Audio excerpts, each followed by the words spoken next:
Hello friends, वेदना stories में आपका स्वागत है। मेरी आज की कहानी है ख्वाहिश। माँ, गाजर का हलवा कैसा होता है? मेरी 5 साल की छोटी सी बेटी मुझसे पूछ रही थी। मैंने खुद कभी गाजर का हलवा नहीं खाया था। बचपन से ही गरीबी में पली बड़ी थी। जैसे तैसे 2 सूखी रोटी 24 घंटे में नसीब होती थी, जिसे नमक या पानी के साथ खाकर हमारा गुजारा होता था। जो स्थिति तब थी वही स्थिति आज है। दिन भर हम दोनों पति पत्नी कड़ी मजदूरी करते हैं, तब जाकर रात में 2 रोटी नसीब होती हैं।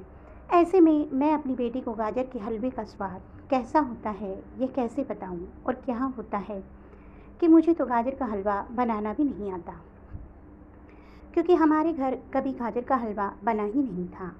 लेकिन मेरी 5 साल की बेटी इतना कुछ नहीं समझने वाली थी। उसने ज़िद पकड़ ली थी कि उसे तो गाजर का हलवा ही खाना है। कुछ समझ में नहीं आ रहा था कि हम क्या करें।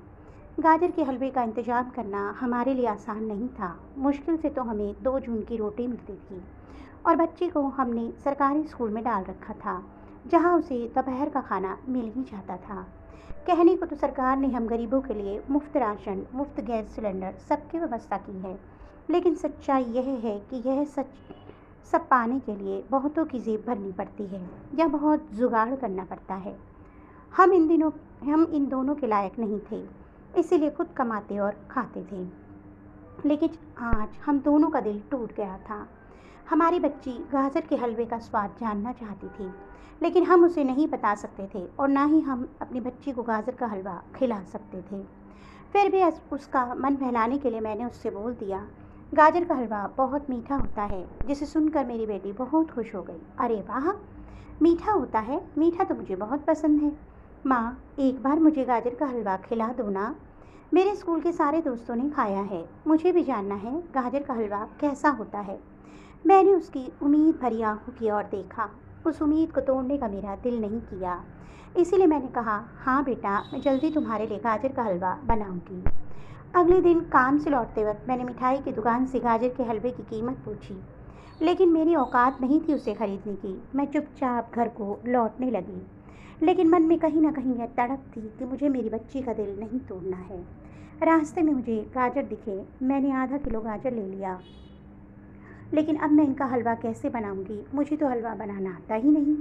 शायद उसमें मावा पड़ता हो, चीनी पड़ती हो, शायद देसी घी भी पड़ता होगा, और क्या क्या पड़ता होगा सोचते सोचते मैं घर आ रही थी, क्योंकि मैंने खुद ही गाजर का हलवा नहीं खाया था, और इतना सामान लेना मेरे बस की बात भी नहीं थी। सच्चाई यह थी कि मुझे बस यह पता था कि गाजर का हलवा मीठा होता है।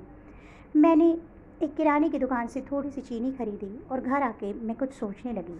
कुछ देर बाद मैंने अपनी बेटी को आवाज़ दी और बोला, आओ, मैंने तुम्हारे लिए गाजर का हलवा बनाया है। तुम्हारा बहुत मन था ना गाजर का हलवा खाने का? मेरे पति हैरानी से मेरी ओर देख रहे थे और सोच रहे थे कि मैंने गाजर का हलवा कैसे बना लिया। मैंने बोला, लो, आप भी खाकर देखो मैंने कैसा हलवा बनाया है। मैंने दोनों थोड़ा थोड़ा गाजर का हलवा परोस दिया। मेरी बेटी बहुत मन से उसे खा रही थी और बोल रही थी, वाह माँ, गाजर के हलवे में तो बहुत स्वाद है। गाजर का हलवा कितना स्वादिष्ट लगता है, वाह, मज़ा आ गया, कितना मीठा है। मेरे पति उस प्लेट को देख रहे थे जिसमें मैंने उसे गाजर का हलवा दिया था।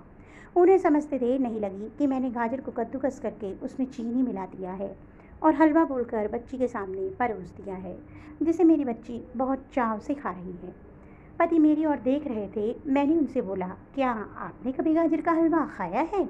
उन्होंने नाम सिर हिलाया। तो मैंने बोला, तो फिर आपको कैसे पता उसका स्वाद कैसा होता होगा? इसमें गाजर भी है और यह मीठा भी है। हमारे लिए यही गाजर का हलवा है, बहुत स्वादिष्ट है। आप इसे खाकर देखिए। फिर उस प्लेट से हम दोनों ने थोड़ा थोड़ा गाजर का हलवा खाया। आज मेरे मन में बहुत संतुष्टि थी कि मैंने अपनी बच्ची की ख्वाहिश अपने सामर्थ्य अनुसार पूरी कर दी थी। सच में दोस्तों, एक माँ बाप अपने बच्चों की ख्वाहिशों को पूरा करने के लिए क्या कुछ नहीं करते हैं। इसका अंदाज़ा शायद बच्चे तभी लगा पाएँ जब वो भी माँ बाप बनेंगे। तो आपको मेरी ये कहानी कैसी लगी? कमेंट बॉक्स में अवश्य बताइएगा। अगर आपको मेरी कहानी अच्छी लगी तो कहानी को लाइक कीजिए और चैनल को सब्सक्राइब करना मत भूलिए। जल्द ही एक नई कहानी के साथ आपको मिलूँगी। तब तक के लिए बाय बाय।